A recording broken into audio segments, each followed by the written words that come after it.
This episode of 3LW TV is brought to you by Inferno DR. For information and booking, log on to infernodr.com. What's up? 3LW TV, what's good?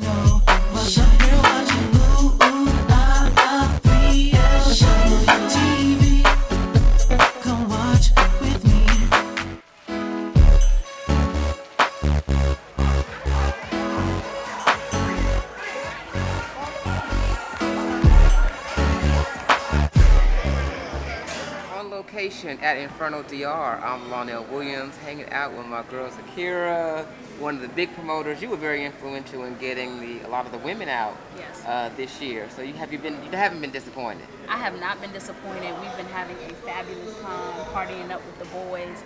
So glad to have had the opportunity to come out here this year. See, that's the way I am too. It's like, because we don't really do enough together. So it's really nice that we have this opportunity to do that, and I've just been having so much fun. We co-hosted a boat cruise yesterday, and that was that was off the chain. I was really like, good whoa, time. that was just crazy. And now one of the things I love about you this year is you brought your mom. Mm-hmm. Now most of us might not even be talking to our mamas, right? But let on your mom is coming with you on a gay and lesbian vacation. Mm-hmm. So how did you get your relationship to be so free? You know, my mom has always been supportive of everything that I've done. Coming up, like I told everyone when I received the award, I grew up in Harlem, New York, and she's always been very supportive, basketball, school, etc. When I came out to her, I had already been in her life 3 or 4 years. And I told her, I said, you know, I share everything about life that I love and that I do, and you've always been supportive, and I really need you to support me in this. And you know, when I told her, she was like a lot of our moms of gay and lesbian children, she said, I didn't raise you that way. And she was a little hurt because I think that everyone's parents wants to see them walk down the aisle with someone of the opposite sex. Everyone's parents wants to have the experience of having grandchildren. And they don't really understand the dynamics of gay and lesbian relationships, and they don't know that is a possibility. It might be a more difficult road that you have to take. Right. But I believe that, you know, anything that you care about and you're passionate about, and if it's your lifestyle, you'll make it happen if that's something that's really in the stars. So anyway, we went from there to, you know, I love you. You know, you've always been positive. I've always been there for her. She's always been there for me. And that's how we've carried it. Wow. And so, you know, I would bring her down to Maryland because she's still in New York, and I would go up there and she would come out and party, and I started promoting events with my partner Angie, and it's just been phenomenal. Wow. You know, she has more fun with us than she does with her straight friends. She was a star yesterday on the boat. She turned it out. I was like, what y'all got us here for? I got to let moms go. Right. So yeah, I just love meeting her and just sharing her energy. Now talk about, you mentioned your promotion. Talk about A to Z. Right. What is your company? So, I've always worked really hard. So, you know, they say work hard, play hard. So, always worked extremely hard in marketing, just different things, promotions, but more in the corporate end. But I've always partied hard as well, right. You know, so I'd go Friday, Saturday, Sunday, because I felt like if I'm putting in 60 hours a week at work, then I need to get it in as well in my private life to have some type of balance. So anyway, I would have parties at the house. 200 people would come, and I got tired of picking up the plastic cups out my yard. You know, I said it's time to move this to a more suitable venue. So in October of last year, actually, we debuted A to Z events at Effin' Lounge with a Halloween party. We got about 250 women out in the DC area, and we turned it out, had a fabulous time. And, you know, because I worked so hard during the day, I didn't know if that was something that we wanted to do continuously, but it was asked for. Mm-hmm. So I'm all about community. I'm all about giving back. So I said, you know, maybe this is an opportunity for me to do some philanthropic things, as well as with my partner, Angie. And that's where A to Z comes from. Angie is the A in A to Z, and I'm Zakira Z.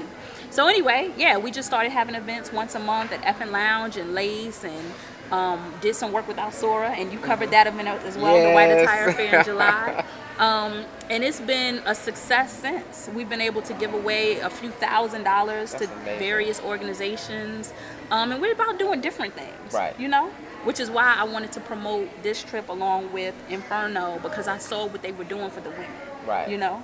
Really reaching out with a sincere effort. I think. Exactly. Yeah, you Exactly. guys were very, because y'all have just made the whole vibe just wonderful. And that's what I've been Thing down here. hearing. Yeah, it really has been just wonderful because you just, I don't know, it's just amazing. And I think it's also the quality of women that you know, normally like stereotypically we think, you know, with lesbians it's gonna be a fight, and that. I heard that. It's so, you know what's so interesting? You know, I haven't been on the scene a very long time, maybe 10 or 11 years. And when I heard in DC, it used to be tracks, used to be big, and the women and the men used to party together. But I had never been in the DC area when that took place. So when I'm open. I'm a lover of everybody, gay, straight, bisexual, transgender, whatever you are, come to Z. We're gonna have a good time. We're gonna have some drinks. We're gonna get it in because I love people. Right. And so I think there needs to be more of that, because as a black gay woman, I'm already an other in society. So why, you know, as a community, why can't we come together as others, and we you know, we multiply, and we could be a powerful force if we work together.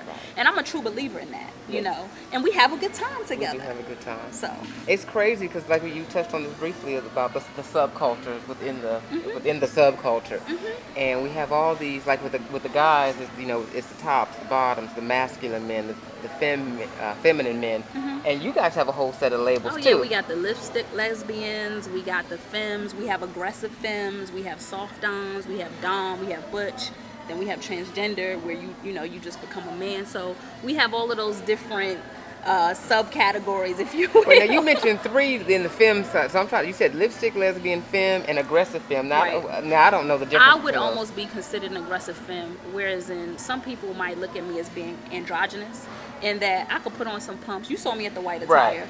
Pumps, vest, short shorts, and heels, right? Right. But then I also can rock a wife beater shorts, and you know what I'm Right, saying? So right. I could kind of play both sides. Whereas then you have some women that you would never see them in sneakers or anything like that. Their hair is always done, you know what I'm saying? Okay. They always rocking the nice designer purses, dresses, stuff like that. Those are your lipstick femmes. if Okay. You know what I'm saying?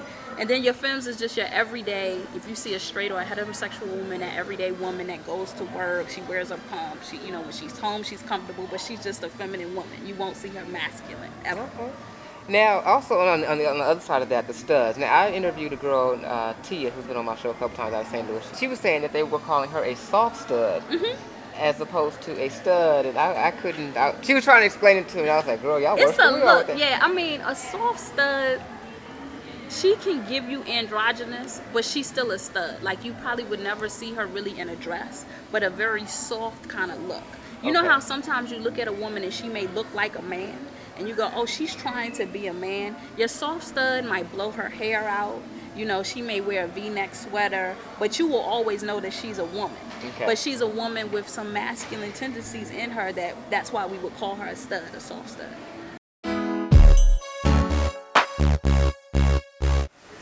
Z and I just came back from witnessing Getting Unstuck, the one-woman show starring Conscious, and I was just blown away, as I told you guys. What did you think of the show tonight? I thought it was extremely powerful.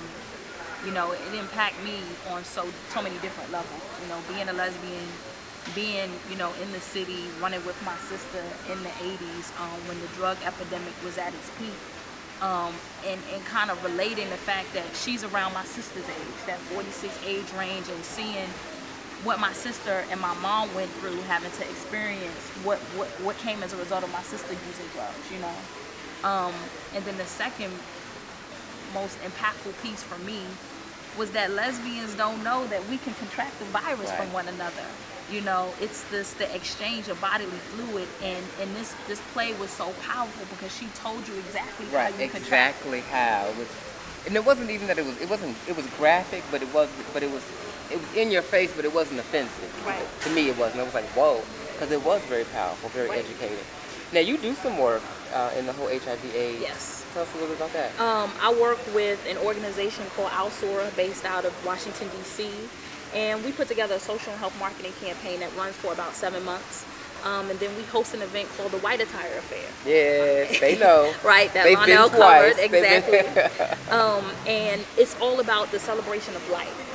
The campaign is all about educating members of the African American community, specifically GLBT, about HIV and the impact that it's having on our community and how we are disproportionately affected. And everybody knows that. But it's about being safe. And one of the things that Conscious said is that while she survived through it, it's like she doesn't know what she has to say to make us understand that when you exchange fluids, you can contract the virus. So I still don't understand why we don't have protected sex. Right. You understand what I'm saying?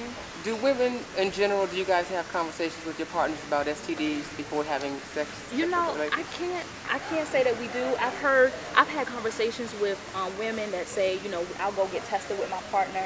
But you really have others in the community, a lot of women in the community that truly don't.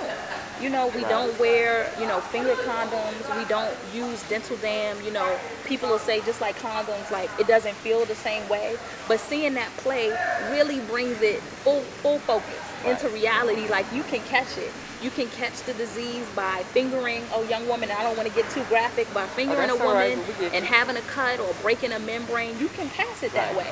And I think that one of the issues is the focus has been so much on gay men. There's not a lot of data that's out there about lesbian women. So she could be 1 out of 100,000 cases. I don't know what it is, but what this makes me want to do is really get on my shit. You know what I'm saying? And really research and understand how lesbians contracted, what are the numbers, and educate that community. Because I've done a lot of work with Alsura, and you would say, like, you know, probably 75 to 80% of the constituency are gay men. But we are trying to get more women out. But women need to be educated on this topic. I think another point that she brought full focus was incest. The story of incest. Like, that's crazy. You have a lot of young women, you have a lot of men that are growing up in households where they're being molested and raped by family members. And that is so crazy. And for someone that's supposed to love you and be nurturing to rape you or engage in that in sexual behaviors, and you contract the virus, it's just crazy. Do something. And I feel personally, and I hold myself personally responsible, and I'm sure that Angie, you know, my partner, would agree, what can we do to get this message to you? And so she's touring with colleges and things like that. I would love to be a part of that. I'm a social marketer by nature. What can we do? How can we bring the play to DC? How can we get Howard and other HBCUs involved? You know what I'm saying? And really building awareness around it. So I want to personally challenge or charge myself to say, what can I do to educate more young people, more lesbian women, you know, and continuing to do what I do with Alsura to really build awareness about this disease and stopping it. We need to put a stop to the spread of it. It's preventable. It is. You've mentioned a couple times that Angie is your partner. Now, is that your business partner or your partner? She's both. She's my life partner and she's my business partner. We love to have fun together. We actually have 2 sons. You know, they are my stepkids, but they are my sons, you know. And she has just been such a breath of fresh air. She's been very supportive because I'm always busy. Like I said, I love partying, I like working, I'm very driven. And I'm still at a point in my life, I'm 29 years old, so I'm still at a point in my life where I'm still constantly have to prove myself and work hard, you know, what I'm doing. And so she's always got my back. So what's been the key to your success personally in making your relationship last? Personally, I think communication is key.